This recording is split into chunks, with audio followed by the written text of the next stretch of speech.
राधे राधे। आप सभी भक्तों का हमारे YouTube चैनल में हार्दिक स्वागत है। आज हम कार्तिक मातम के 10वें अध्याय का वर्णन करेंगे। राजा पृथु ने कहा, हे देवर्षि, आपको नमस्कार है।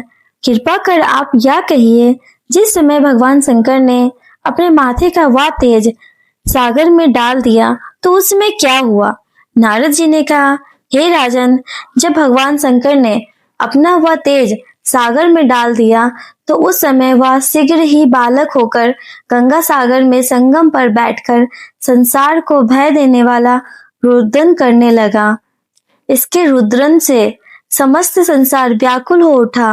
लोकपालों के मन में भी व्याकुलता आई। चराचर चलायमान हो गया। शंकर सुवन के रुदन से ब्रह्मांड व्याकुल हो गए। समस्त देवता ऋषि मुनि व्याकुल होकर लोक पितामह श्री ब्रह्मा जी की शरण में गए। सबने मिलकर श्री ब्रह्मा जी को प्रणाम किया और स्तुति की। फिर कहा कि हे पितामह, यह तो बड़ा भयंकर समय उपस्थित हुआ है। हे महायोगिन, इसका नाश कीजिए। तब देवताओं की ऐसी बात सुनकर श्री ब्रह्मा जी सत्यलोक से उतरकर उस बालक को देखने के लिए समुद्र तट पर आए। समुद्र ने ब्रह्मा जी को आता प्रणाम किया, बालक को उठाकर उनकी गोदी में दे दिया। तब विस्मित होकर श्री ब्रह्मा जी ने पूछा, हे सागर, तुम शीघ्र कहो, यह बालक किसका है? समुद्र ने विनम्र शब्दों में कहा, प्रभु, यह तो मैं नहीं जानता, किंतु मुझे इतना अवश्य ज्ञात है कि यह गंगा सागर के संगम पर प्रकट हुआ है। अतः हे जगत गुरु, आप इस बालक का जात कर्म आदि संस्कार कीजिए, इसका जातक फल बतलाइए। नारद जी कहते हैं कि इधर तो सागर ब्रह्मा जी के गले में हाथ डालकर बार बार उनका आकर्षण कर रहा था।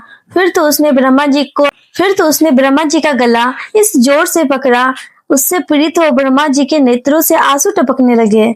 इस कारण से ब्रह्मा जी ने अपने दोनों हाथों को जोड़ लगाकर अपना गला छुड़ाया और सागर से कहा, हे सागर, सुनो, मैं तुम्हारे पुत्र का जातक फल कहता हूँ। मेरे नेत्रों से जो यह जल निकला है, इस कारण इसका नाम जलंधर होगा। यह उत्पन्न होने के साथ ही तरुण हो गया।